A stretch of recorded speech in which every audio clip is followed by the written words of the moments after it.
Whew. Okay.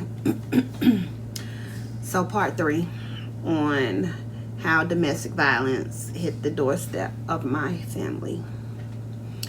So we're going to go back a little bit and talk about Maurice Sashton before we go farther in the story.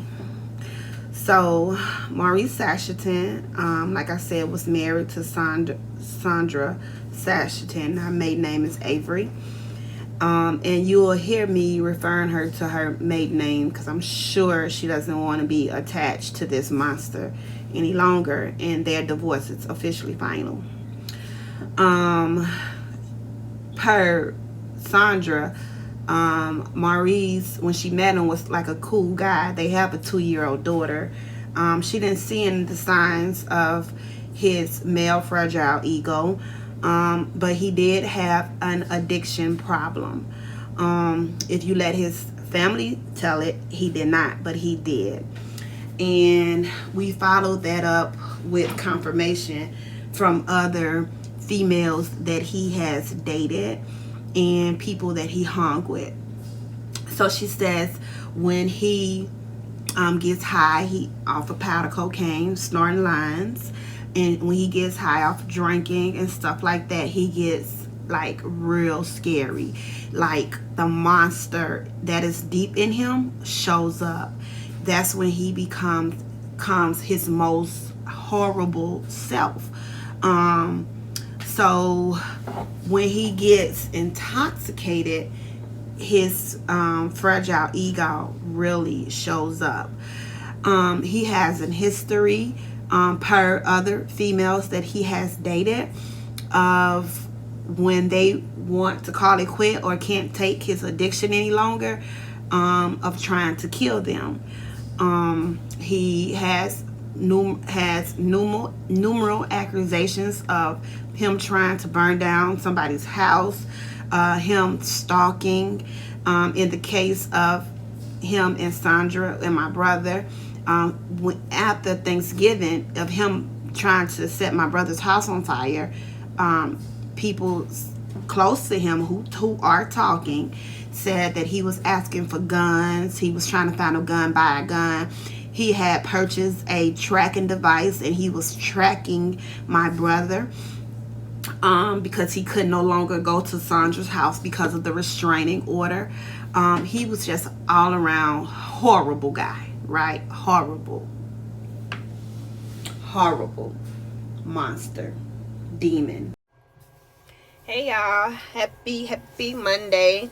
So today I am going to complete my story time, and this is part 4 of how domestic violence came to my doorstep. So as you guys know, I was talking about my brother who is no longer with us. He had started dating Sandra Avery. They had been dating less than 6 months, maybe about 4 months. Her prior marriage was with Maurice Sashton, who she has been separated from for 2 years, and the divorce was final this month. So, Maurice had been threatening her, had been harassing her, stalking her, and so on and so on. So when she started dating my brother, he started to do the same to him. My brother, being the man he is, it didn't scare him off. So on Thanksgiving, Maurice came and tried to burn down my brother's house with him and Sandra in it. That didn't scare him off. It didn't happen. But in the meantime, Sandra had a restraining order. She had a protective custody order. He couldn't come nowhere around her. And, and she called the police. She did everything she's supposed to do. The police didn't do anything. They never locked him up because they said that they didn't have proof.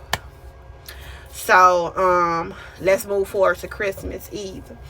So on December 24th, 2021, around about 7:45 in the morning, Maurice broke into my brother's home, through an air conditioner. He pushed the air conditioner through the window, came in, put the air conditioner back in the window like nothing had happened. He sat there and waited on Sandra and my brother to come home that morning. So when they got home that morning, my brother walks in the house, him and Sandra. Sandra looks up. She said that she sees Maurice. She screams Maurice. By this time, he shoots my brother twice in the face and other places. Then he turns the gun on Sandra, which is his ex-wife and his child's mother. Shoots her 7 times, 3 times in the back, 2 times in the stomach, shoulder, and leg. Her quality of life will never be the same. We will never get my brother back. He murdered my brother, all because he had rejection issues, and the police should have locked him up, but they never did because they said they didn't have enough information. So it looked like I might have to do part 5. Okay, so this is my okay. So for real, this is my 5th and last part. Okay, so like I was saying in part 4, Maurice broke into the house, waited for Sandra and my brother to come home, and he murders my brother and then shoots Sandra with the intent to murder her as well 7 times. This is why I continue to tell this story. Somebody said, well, why you keep telling the story like you never going to heal? I know I'm going to heal. God is going to heal my family, and we're going to heal from this loss. But my concern is Sandra. My brother is dead and gone. We're not going to get him back. We're not going to have to watch over our back. But when she comes home from rehab or the hospital, she's always going to be looking over her back until this monster is found. She's always going to wonder if he's somewhere looking, or is he going to come back and try to finish the job. So my cry to the people is, if you are in a domestic violence relationship, I pray that God will give you the strength to just really get out. It's easy for me to say just leave, but I don't know your situation and your circumstance, because she left. She had been separated from this man for 2 years. Their divorce was going to be final this year in January. But he still somehow got his way to her, and he still murdered my brother. He still tried to murder her, the mother of his child. So when you are in a domestic violence situation, men are so men or women, whoever is doing the violence, they are manipulative, they are narcissistic, they are, just crazy. So if he loved his child the way that people say he loved his daughter, that they had a daughter together, he would have never tried to murder her mother, and he would definitely never would have killed my brother, who had only known her under 6 months and had only been dating her about 4. So if you're in a domestic violence dispute, get out by any means necessary. Help us bring justice for my brother and bring protection for Sandra by calling Pritchard Police Department, Pritchard, Alabama Police Department, if you know where Maurice Sashington is. He has to get off the streets today.